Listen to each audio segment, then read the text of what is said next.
and shapeshifts back into what he actually looked like. Sits down right next to me and goes, "What's up?" So when you experience something like that, that connects a lot of dots for you in regards to how prayer works and how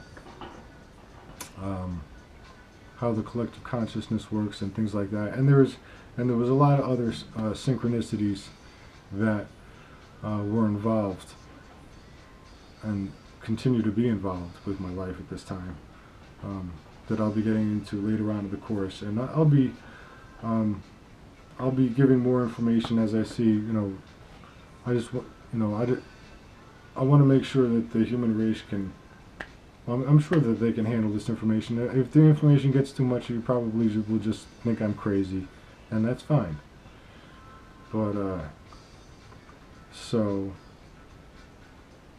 But anyway, we're just going to keep moving along. So, to understand the mechanics of prayer, meditation, and channeling,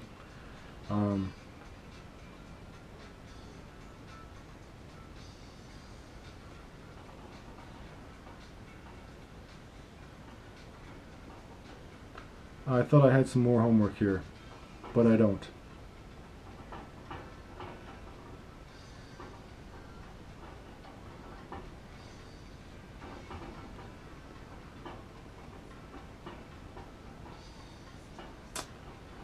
Well, as far as prayer goes, you can pray to anybody you want. You can pray to,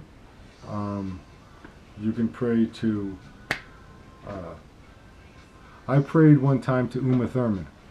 She's an actress, and the reason why I prayed to Uma Thurman is at the time I was, I'm gonna have to be a little careful here. I was in a very position where I was extremely vulnerable, and in the movie, she was acting in a movie as David Carradine's student, and in this physical dimension, I am Drunvalo's student, and it is my personal theory that David Carradine and Drunvalo Melchizedek are doppelgangers. So the reason why I prayed to Uma Thurman was because I figured she's gonna, with her being a student under the same doppelganger that I'm a student of, she'd understand where I'm coming from. So I prayed to her, and she came. So you can pray to anyone you want. You can pray to another being. You can pray to Jesus Christ. I've prayed to Jesus Christ, and he came. I prayed to Saint Mary, and she came. And that's in the physical, in this dimension. You could pray to the Galactic Federation of Light, or other collective consciousnesses, the Pleiadian High Council, the Arcturian High Council, anyone you want. But basically, you want to identify who you're praying to with intention, pray to them, and let the chips fall where they may. And that's pretty much how prayer works. And prayers do get answered. Meditation. Meditation is extremely important. And later on in the course, this is very convoluted. So I'm talking about stuff that I didn't ask you to become familiar with yet. But meditation, how I like to do it, what works for me, I believe, is when you close your eyes and you look with your eyes closed as far as you can possibly see, and think about nothing when you're doing it. And then there's transcendental meditation, advanced forms of transcendental meditation you can do, and but meditation is extremely important. It also allows you to switch dimensions. So if you can meditate, if you know what you're doing with your meditate and you have an active Merkaba, you can actually go into meditation, pop out into another physical reality, experience life there, pop back into your body, and extract all the information from that other dimension into the one you're in, which is one big way of where all this information is coming from. And channeling. And that's when you're able to, if you, as part of the homework already, Daryl was channeling a being by the name of Bashar. And that's where the being comes in and removes your consciousness from your body, and their consciousness assumes your body. And they use your vocal cords in your body to communicate information into a specific dimension. And then they go back out, your consciousness comes back in, and la-di-da. And we do a little bit of that, but not nearly as good as, you know, as much as Daryl Anka. And how channeling works is basically, it's like they equate it to a water pipe, where you can have a little tube and put water through that tube and you'll just get water dripping out, or you can have a big 10-foot pipe where water can just gush through and information just gush through. And that's just one of those things where you just have to exercise your ability to channel in order to do it. And you also have to have an active pineal gland, because that's like used as an antenna, and that allows the information to come through. So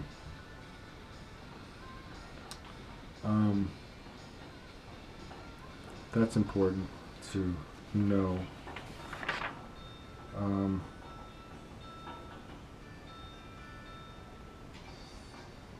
Okay, and I had actually more information here in regards to channeling, but the homework I had, I'm realizing now, I put under extraterrestrial contact.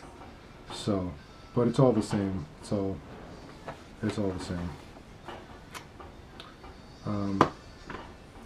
And some meditations that I would highly recommend to be familiar with and do are 4 meditations by Drunvalo Melchizedek. One is Creation Process, one's a heart meditation, one's the beams of light, and one is the activation of the Merkaba.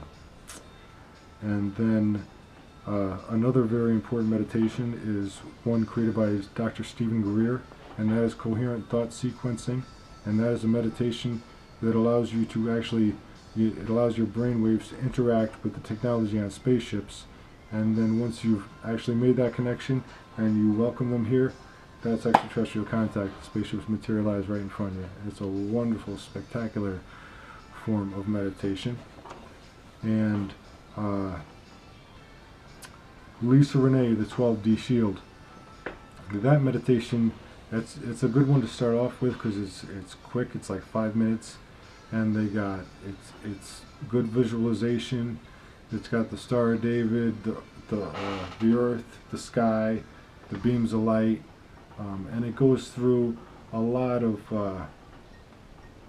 just a lot of good things. All the basic foundation of that meditation is very, very good. And this is, like I said, this is very convoluted, so we'll be coming back to other things with prayer and meditation, especially when we're talking about doppelgangers. And then, so that does that. The next thing is to acknowledge the fact that there are no secrets. You can keep secrets from somebody in this dimension, but in dimensions higher up, they can see everything that's going on. And then, with spirit, if you can spiritually develop, you can actually communicate with that other dimension and access that information. So you would just want to live your life with the understanding that there are no secrets, and the more you spiritually develop, the more information you get to access. And that's it. That's actually very important when it's going to come to upgrading the world government, because a lot of times with the pyramid structure here, they say, well, it's not your classification to know, it's not your job to know, it's classified, or it's national security. And if you have access to the source of all knowledge, then you don't need them to tell you. You can find out anything you want. It doesn't matter what classified documents they got. You can find out anything you want to know. And it's important to become empowered to the point where you realize that. Okay. You want to understand that this is a free will zone, and you want to understand who has free will and who doesn't. Now, if you believe you were born in this dimension, you have free will. If you're in the third dimension, human being, you have free will. If you're an angel, angels do not have free will. Angels have to go by the will of God. And how that was explained to me, and that was explained, and got this information from the Bio-Cybernaut Institute, Dr. James Hart, is that it's kind of like someone controlling a remote control car. You know, you can make the car go left, make the car go right, but the car does not have the free will to go left or right on its own.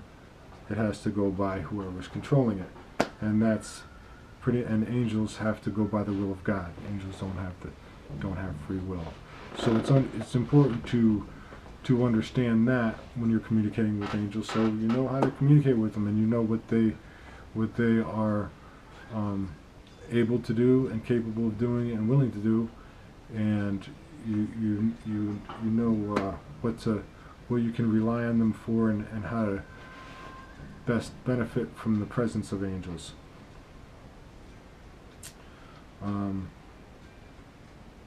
And angels guide and protect you, and you have to ask for their help. You have to ask for it and consent to it, and they will come. Angels are really spectacular beings, and I'll get into a little bit more about what I understand about angels, but it's really a spectacular thing.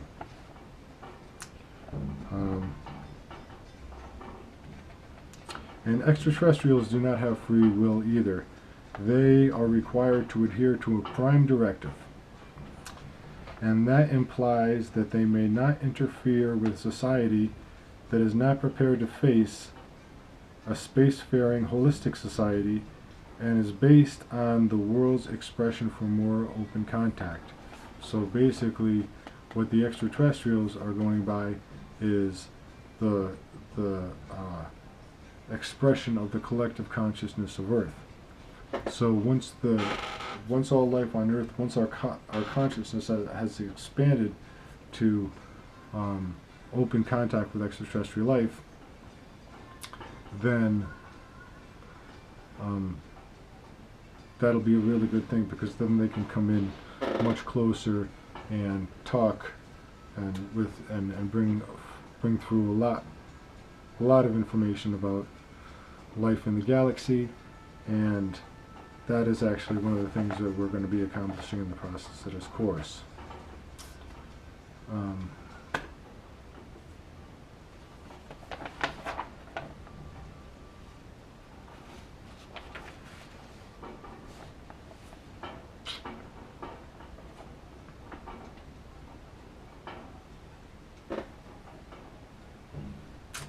And there's going to be some other, I believe that there's going to be some homework that I already gave that's going to elaborate on what I just said. And so it's important to do all this homework, because I'm going to be relying on the fact that you've done homework previously in order to understand concepts that I'm going to be coming out with now. Okay. Then the next thing is to acknowledge the importance of forgiveness, and how to do that, and how forgiveness is connected to the mechanics of karma.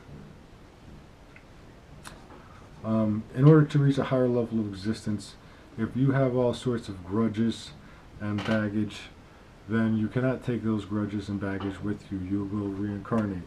So you'll be able to have to release all that karma, release all that baggage, forgive everybody, and then you can move up. Plus, once you understand the importance of forgiveness and start forgiving, then you will be able to start performing miracles. Actual, real miracles performed by you yourself, and it will be very clear that you're doing it. But in order to do that, you have to understand the importance of forgiveness.